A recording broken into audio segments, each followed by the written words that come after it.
About 2 months ago, I got my new Hoyt Carbon RX8 in tombstone with the Kuiu Vias limbs. But the more and more I go back and look at my RX7 that's a Kuiu with black limbs and the custom strings on it, it looks so good. So I decided I'd go back with that. Finally came in today. So y'all come hang out while I build my new Hoyt RX8 Carbon for this season. Coming up next on Trinity Wild. So here it is, RX8 Carbon Hoyt. This is new for 2024. I'm really excited about this bow. I went ahead and put my custom strings on here. Didn't want to bore you with all that, but I do want to show you a couple of things on here that they've changed, that they've upgraded, that I really like for this year's bow. Let's look at a couple of new things on this cam. Number one, so you've got modules on this cam. You got 3 different modules depending on your draw length. You see the A, B, C. That's going to denote the draw length. Now you'll notice too on this one, you've got a small letter, so you got A, B, small b, C, small c. That's going to denote the 1/4 inch increment. So where I would normally set this bow up would be 30 inches. That's not super comfortable for me. But with that small a there, rather than having to go to B and be at 29.5, I can sit there at 29 3/4 without having to go back and twist any cables or anything like that. So I really like that. Other thing over here is we've got 75, 80, and 85% let off. Me personally, if I'm hunting, 85% is where I'm going to sit. But a lot of people like that 80 and 75 option with a little more holding weight. Sometimes it's easier to hold still, say if it's in the wind or something like that. But that's a good option as well. Also, you can change that feel, so you can make it have a real solid feel or kind of a spongy feel on that back wall. Last thing on the cam, see that little knob right there? It's got a grommet on it. That's to keep your cam up out of the dirt. It's because your cam's still going to get in the dirt, but it will keep your strings from getting down in the dirt and that type of thing. And then my string color, I always like this. So my string color, what I do is a royal blue and silver with a flow green pinstripe. I think it looks pretty cool. How do deer care about that? Heck no, but I think it looks pretty cool. Let's walk through everything I'm going to put on there. I'm going to go with the 6-arrow carbon superlight. I'm probably going to stick with mostly Hoyt stuff on this build. 10-inch stabilizer, SL sidebar mount. Typically I'm going to have to take a few weights off the front of that stabilizer that comes on the bow and add to the back, but we'll see how that works out when we get everything dialed in. Maybe a little controversial. I'm going to go with the old style Go Sticks. Those new ones work great, but you're unscrewing and moving and I don't know, and they're a little big and a little bulky, and chances are I'm not going to have them on come hunting season anyway. I put those on if I'm going to be, if I'm going to hog hunt, sitting in the ground blind, that's going to be great. However, most of the time when I take this bow out in the woods, I'm not going to have any kind of limb leg on it. I'm going to just be hunting. So I'm probably just going to stick with the regular old Go Sticks. I do like the way those work, and I understand about the cam in the dirt. The way I set up my target range, my cam's not going to go in the dirt. It's going to have something like this. There's a blue mat that's going to sit down there, so I don't have to worry about that anyway. All right, last but certainly not least, integrate MX2 rest. I go back and forth on with the QAD integrated rest and the Hamskea. I think I'm probably going to go with the Hamskea on my lift build. Stay tuned for that. But I think I want to go with the just regular Hoyt. I've had no problems with it. It's easy to work on, easy to set up. I am going to make one little adjustment to it, and I'll show that to you in just a second. One of the things I like about this new integrated rest is you don't have all the felt that's on there either. So if you look at the rest itself, all you've got is just a little piece of felt underneath and then one little bitty piece of felt here. The rest of it's rubberized. I really like the upgrades on that MX2 rest. One of the things I always like to do as well, I like to change out the timing cord. If you can make it look cool, I mean, that's got to help, right? That's got to give you more confidence. That's the only, that's all that stuff is. So it's real simple to do that. Just turning that out, unscrewing the bottom, and it goes right back through the hole. When I do that, I do like to leave a pretty good sized tag, so that'll help me kind of fine tune the timing of the cord there at the end, because you can get these. Certainly too loose is no good, because then your timing, it's not going to drop. Too tight's not good either. It's not good for the guts in there to have it super tight. If you're at full draw, this thing is like a banjo string. That's a little bit tight. And to mount this rest, super simple. You're going to use and all the tools you need come in the pack.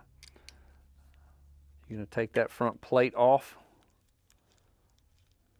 Then inside there you see the little screw, and that's the jaws that bite. So rather than mounting this thing onto the side of the bow, this is going to mount onto that integrated rest here on the center. You're getting a little more fine tunability. So if you are a set it and forget it guy, sometimes the regular HDX might be better. But I think if you're going to tinker with different arrow setups, different broadheads, different fletching configurations, it's really nice to have this because you can always just click, click, click, and just adjust that rest ever so slightly. If you give it 4 clicks and that's not quite right, you come 2 clicks back rather than sliding it and trying to guess it where it's supposed to be. This makes it a lot easier. And you can see there's a line, a little mark right there, and that's where we're going to put, our arrow. It's pointing right at that little mark. When these rests come out of the package, they're pretty close to being on. They're usually not too far off, especially with that. Now, center shot may be different, but just where the height should be is usually pretty square. All right, and from there, we're just going to screw that side plate back on.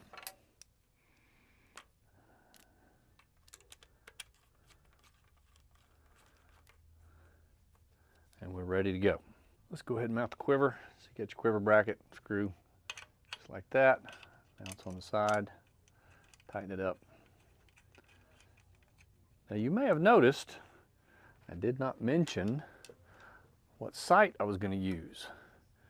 Not trying to create any kind of excitement, but I don't know yet. I'm still trying to decide. But by the end of this video, I'll decide. Several choices.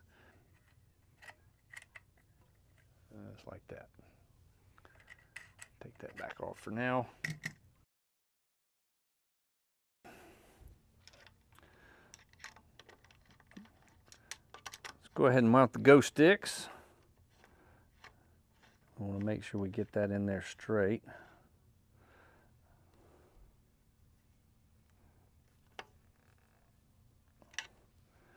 All right. Comes with a quick release for your stabilizer. I'm just going to run that for right now. Of course, we may make some changes as we go. And this is the little limb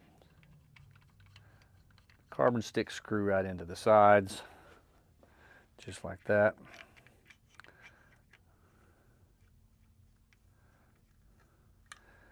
And there you have it.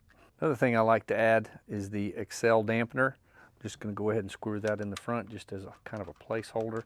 If you decided you wanted to run a wrist sling, which I really don't anymore, that right there is a good holder for that. Put the sidebar mount in. That sidebar mount's a really nice lightweight way to send weight back. So you got 2 holes here. One you'll see has some angles. Don't use that one. That's for your quiver if you used a 2-piece quiver or the long quiver. So that just goes right in there, and then your sidebar mount goes on the side, and we just screw that down. Yeah, leave a little bit of give on that. Don't go crazy. Don't go cranking down on that too tight, because you're going to want to move that. You're going to want to move that and adjust that this way and this way. You get the quick release that goes on that as well. So that's our 10-inch sidebar back mount. Drop that in there. Screw that down. Again, don't go crazy just yet. Just snug it up. But now I'm able to move it up and down and in and out, which is going to allow me to truly stabilize the bow. Now we've got all the easy bolt-on stuff out of the way. Let's go ahead and get our D-loop and our center shot set up. Let's go flow green D-loop. We're going to flatten that out. Burn that in. I'm a big believer in not letting that happen. If you let that happen and it catches on fire, when this gets hard, it's like crystallized. It becomes really crispy. So if that happens, cut that off, start again. I know, some people are like, hey, you're wasting time. Well, it's my bow, and that's how I'm going to do it. So nice and slow. Take your time. When I get it melted like I like it, I like to mash it down just a little bit, not a lot. Just flatten out the end just a tiny bit. Don't go sticking that on the string just yet. Let that cool. All right, here's the way I do it. Make a J, fold through both ends. See, there's some space there. I like to take a pair of pliers and squeeze that space down kind of tight. All right, so we got our bow square. Bisecting the burger hole here. Well, where the burger hole would be, Hoyt kind of covers it up, but if you look at the burger hole on its backside, run the arrow down, and then we are perfectly square there and there. That's where we want to start. Now let's finish tying that D-loop. So the arrow I'm running out of here is going to be the Easton X10 Parallel Pro. I've got Q2I vanes. We got them fletched at a 2-degree right helical. All right, from there, we're just going around, come through and finish off our loop. I like to tie it down. Now, notice I'm not tying in a knock just yet. I don't want to do that until I get this thing a little closer to being tuned. Because when you start tying in knocks, what happens, you end up getting a little bit of serving separation, and I really don't want to fool with that just yet. So we're going to just tie this in. Once I get 100 shots on it and I really get started fine tuning this bow, then we'll go back and probably put some a tied in knock. But for right now, you know, I don't fool with a peep. I don't put a peep in there. I don't do any of that until I've got at least, well, on a normal string, I'd put at least 100 shots. But these are, the strings I run are called Crocker Customs. Don't waste your time trying to find him online. He doesn't even know how to turn on a computer, but he can flat out build a bowstring. So, there we go. Pull our arrow out. Now, same thing as before. I'm gonna squish that in really good. Again, the whole reason I learned how to do any of this stuff was 20 years ago. I got a brand new bow, got it set up. I was so excited. Second shot standing on my back deck, that D-loop came untied right there. Just came untied. Punched myself right square in the mouth. But after that, I was motivated. I said, you know what? That's the last time I let somebody else do that for me. And I've done it myself. So I'm really particular about how tight that thing is. So that's a good start. Get our stretcher and tightens it up. Now, I'm not really going to crank it down because I may have to move this a little bit. All right, so let's put our timing cord into the cable. Now your rest is going to come with that little football thing. I highly recommend you toss that. It'll work in a pinch, but if there's any way possible, if you've got the access to a press, you know, do that. You can just tie your timing cord in a half hitch right up under the serving and tie it and hold it. Problem with that football is it's going to come unscrewed at some point. All right, we got our timing cord in, so let's get the timing on the rest right. All right, so let's go ahead and get the preliminary timing on the rest. All I'm going to do, pull that through, and then just draw the bow and let the cord find where it wants to be. Now, if you leave it like that, that's going to be a little tight. Lower it down. Be careful lowering that bow down for sure. So now that I got the preliminary timing on the rest set, take my silver marker, mark right there. I'm going to pull it through. I'm going to tie a knot right there, right up to the edge. Now that's the preliminary timing. I'm going to work on fine tuning this later. I'm going to cut that, burn it a little shorter.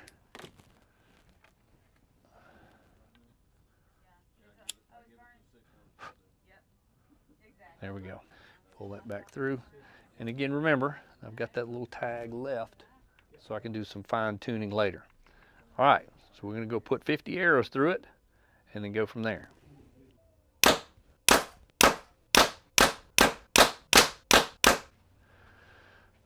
All right, so that's the first 10. I'll do that 4 more times. After that, I'll go back, I'll check the rest timing, cam timing, make sure everything's looking like it should, and then go on to the next step. Right. Now that we've got the string settled, put it on the draw board. We'll check the cam timing and the rest timing.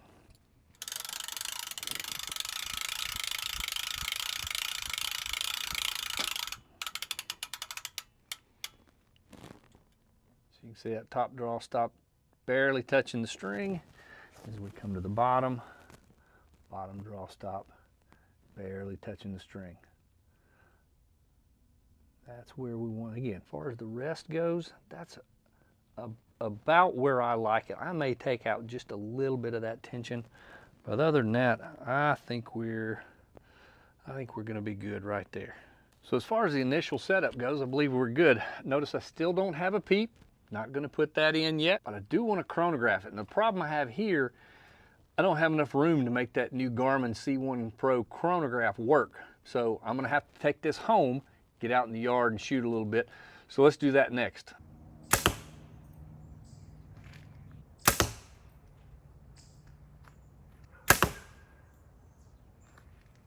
Got home and ran it through the chronograph. Ended up with about 297 feet per second average. So with a 425 grain error, that puts me right at 77.75 foot-pounds of kinetic energy. I was hoping to be up in the 300 feet per second range, but it's close enough.